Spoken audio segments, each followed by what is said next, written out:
I'm Pong Ignacio, the Director of Photography for Heneral.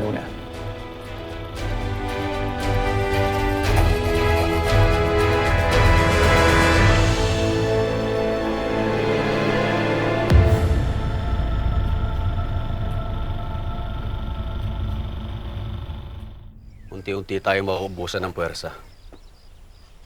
Kaya kailangan paghandaan na natin tong huling laban na ito. Because there are a lot of locations out of town. Well, primarily, 90% of the film is shot outside Manila. So we had to go around and look at those locations, and because there are only a few that are appropriate for, this period. So we had to check them again and again, maybe, and just think about how we would mount a scene in these locations. They're beautiful locations, the churches, the landscape also of the provinces. So we tried to capture that. I guess there were main two approaches, which was for the lighting, we studied a lot of paintings. Interestingly enough, we studied a lot of Juan Luna. So we studied his approach on light and shadow. And I guess this polarium was a very big influence in what the look of the film is, even in terms of color, even in terms of, again, the light and shadow of it.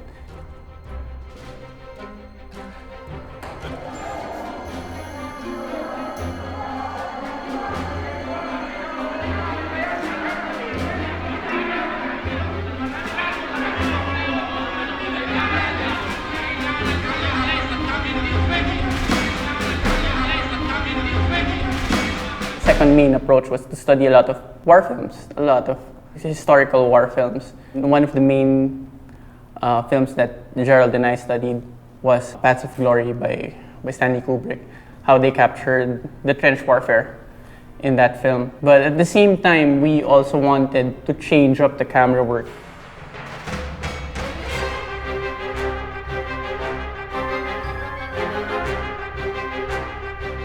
We used the Steadicam, we used the Technocrane, and also the Hexacam, because we wanted it to be a fresh approach on how to capture those scenes. In our process of making this film, we had a lot of time, which is, I thank the producers for giving us that time and for trusting us with that kind of treatment. For the most part, the Steadicam work is something that I'm very proud of in this film. Our fantastic Steadicam operator, J.R. Misa, pulled off some really amazing stuff. So it was really fun collaborating with a team who really enjoyed what they were doing. And to have a director who believes that I can do a film like this is, wow, it's sobrang, siguro mas lalo akong na-inspire to push for the visuals. I don't know if he knows this, but I am actually a fan of Gerald Tarog, even before I started working with him. In terms of my collaboration with Gerald, I enjoy his process.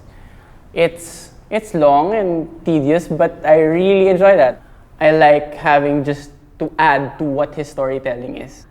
I'm a fan of how he tells stories and makes films. I would say a lot of the scenes were very challenging, but they were fun to do. But if there's anything that stands out, it would be that a Steadicam shot that we tried to pull off.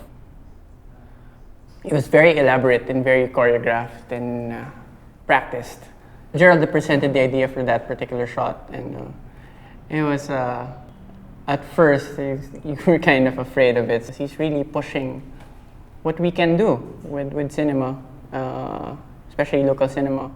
And when Ben also came up with the design of that particular set, wow, okay, so we're doing this, and I think we pulled it off quite nicely.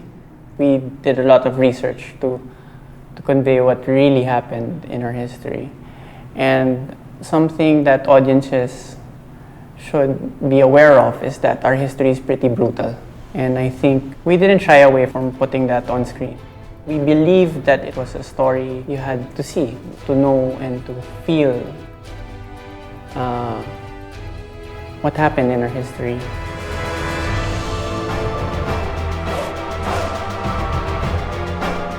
siya ang pinakamatalino kong heneral. Walang nakaangat sa batas kahit na presidente. General, baka may makadinig. Eh di makinig sila.